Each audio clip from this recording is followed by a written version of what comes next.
Cutting your hair at home doesn't have to be a scary, daunting task. I'm gonna show you exactly how to do it and why you can achieve this on your own following these super easy steps. Let's do this.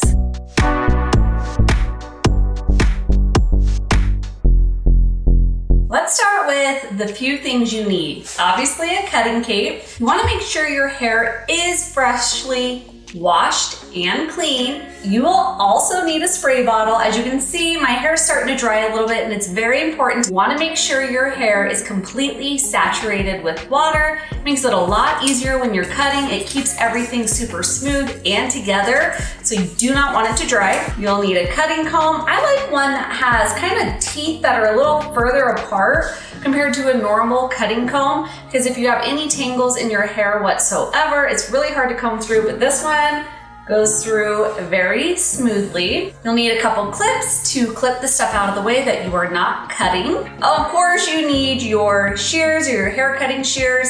Make sure you're not grabbing stuff out of your kitchen drawer. Go over to Sally's, get a good pair of cutting shears. They don't have to be super expensive, but these will really help on making sure your haircut is even, it's not pushing hair, and it'll look good and not create split ends. I always love to use texturizing shears or thinning shears.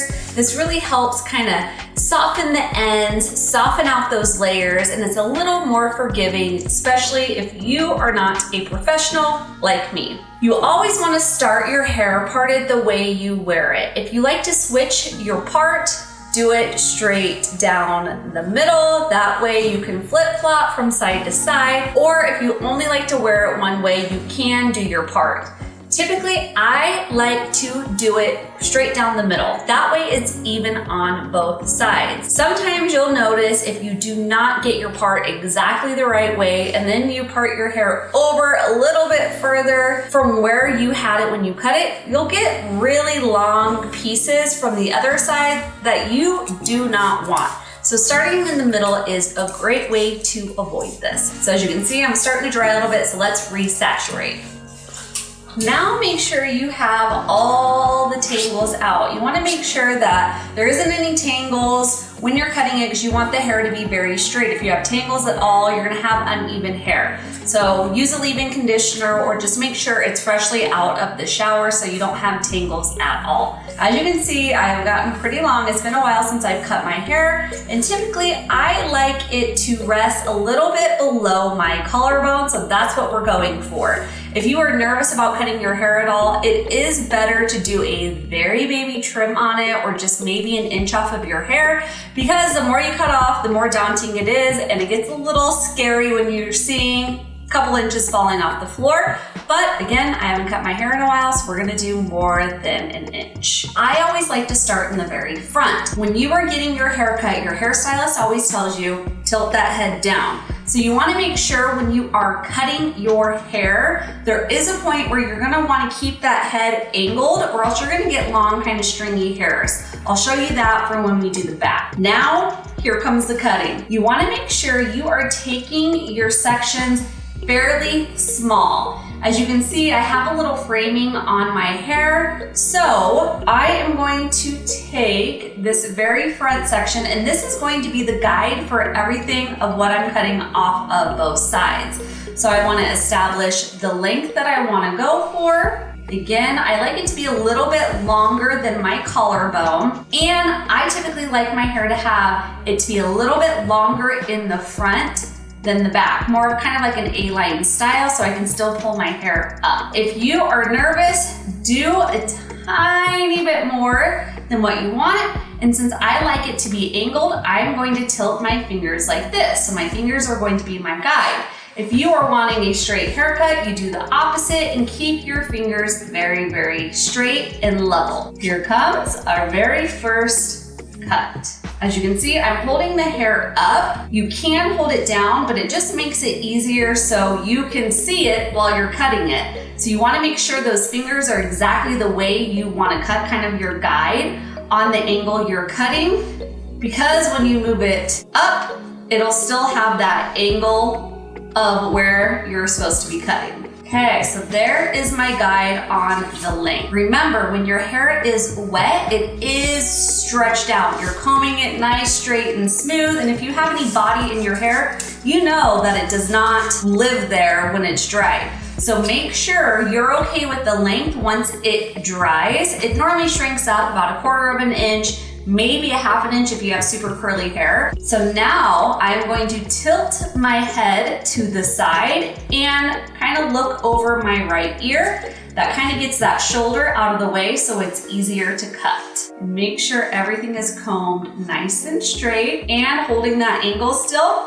Then I like to go in with my scissors and point cut. This creates a really soft end and it's a little bit more forgiving than if you were to cut a blunt line. So I like to go in and just point cut that hair. Just like that. Keep this section back. This is where you can use your clip to keep it out of the way. Here's my front piece. And look, this is slightly longer. And as I said, I like it to be a little bit shorter in the back than the front. So now we need to take a little bit more off. As you can see, it's starting to dry a little bit. So you want to make sure you keep it nice and wet. Then I like to pull my cape, so then I have a flat surface to cut on. I'm keeping that angle over to the side and kind of looking down. Now we have established this front section. Look at the difference. Okay, so this is where I like to move on to the right side to even everything up. Again, section, you're gonna go from the top of your head, behind your ear, pull this hair forward and the rest of this hair back. Let's clip it out of the way. Sometimes I'll take all this hair forward and try to find the long piece on the front to match it with the length on this other side. And then we'll go back to that middle part and try to find that hair that we just cut in the very front to be our guide. You can see it from this side to this side. This is the length that we just cut to be the guide from our left to our right. Again, shorter in the back, longer in the front, so angle my fingers. Okay, as you can see, I'm a little bit longer on the right because I was being conservative, so we're gonna take a little bit more off. It is helpful if you hold the pieces and kind of feel them fall out of your fingers at the same time, and then looking in the mirror to see how our length is doing. Looks pretty good. Now we're going to angle this back. You want to make sure all this hair is combed very straight. If you have kind of a piece that's weird like this, and it's going over the top, you're going to cut that to the length in the front, and you don't want that. You want it to cut it where it's going to live when your hair is down and styled. So make sure it's nice and straight all the way. Sometimes the ear can be kind of tricky. You want to make sure that you're combing it in front of the ear. As you can see, this back is now getting a little too long, so we need to fix that. One thing with cutting your hair, just go in sections. You can get very overwhelmed if you feel like you don't have enough time to put the time in to make sure you're getting the right amount of length off. So just go very kind of slow with your combing and your sectioning. You've all heard that saying, measure twice, cut once. So that's kind of what we do. Make sure we're still saturated. Because again, I said your hair, when it dries, will kind of fluff up and shrink. So you want to make sure that when you're measuring the sides to each other, that you don't have one that's dry and the other side that's wet, or else you're gonna have a very wonky haircut. We're gonna grab the sections right above the ears and measure that. Feels good. Okay, so my front is done for the length. Now we're gonna add more hair to it. Again, take a small section. I try not to hold on to the hair, and I keep my hair, or my head rather, angled. So we're just going to follow that line again, longer in the front, shorter in the back, just like that. So again, longer in the front, tiny bit shorter in the back. And with that head tilted, it kind of gets the shoulder out of the way and creates that natural kind of line for you. Okay, now we're gonna do exactly the same thing on the right. So obviously I'm right-handed, so it is a little trickier when you're doing it on this side because you don't have the same angle. Typically, what I like to do is to get it all even and straight, keep my head slanted, and go from the back forward, following kind of that line and almost like connecting the dots with that front section. Pretty close, but this side's still a little bit more. And we know that this front length is the correct length, so it's off the back part. So we just need to have a little bit more dramatic of an angle. And okay, now we just keep adding it on. Now we're on the very last section, so I will do it straight down the middle and the back. So I'm sure you're wondering now, how do we make sure the back is even? Well, we now need to get a handheld mirror. We are going to comb it all straight back, and we are going to check to see how we look in the back. Are you ready? I'm a little nervous. I have a small kind of section in this back from the right to the left that I need to kind of even out. So as you can kind of see right here, so this section's looking really good and kind of even. And then once we get back to this section, it's short and then it kind of starts getting a little bit longer and kind of flipped right here. So that's what we need to fix. Grab the hair in the back, and then as you can see, you can kind of see those long pieces that we gotta connect. Again, I'm just grabbing the hair, holding it up, and I should have a guide somewhat there from what I had cut in there, and you can kind of see where it's not completely straight, where we want to play almost like a connect dots. Okay, so as you can see, my front is slightly longer than this kind of back and side. You can see kind of that angle in there.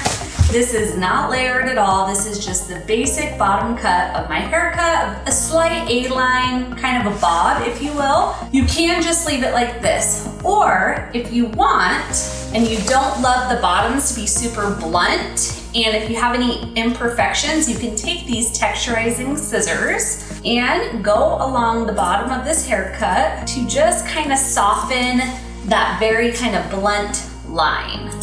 Again, this all just kind of depends on your preference of how much texture, how thick your hair is. Just kind of softening that line. If you don't have a lot of hair, you may not need this step. You may like to have kind of that super thick kind of look to the bottom of your hair. I have quite a bit of hair, so I do like to texturize the ends just to soften them up, and it helps with styling. And here she is styled. I styled it straight for you so you could really kind of see the shape that I have and kind of get an idea of what it looks like once it's all finished. That is a very simple, I know it seems hard, but if you take your time, you take small sections, it is very easy to cut your own hair. At the very beginning, I told you I was taking a lot off my hair. You do not have to do that on your hair. You can follow exactly the same steps, but taking just a trim or maybe an inch off of your hair, and it's exactly the same way, just maybe a different angle if you do not want kind of the longer in the front and the shorter in the back. Now, obviously this is a one-cut haircut minus the texturizing I did on the end, so if you want to see how to layer your own hair, then go ahead and leave me a comment down below and we can do a part 2 of this video. As always, I love seeing you guys engage with these videos. Leave me any comments if you have any questions whatsoever, and let me know if you try this on your hair at home. Again, as always, thank you so much for watching. I hope you guys enjoyed this fun little tutorial, and we will see you next time. Bye-bye.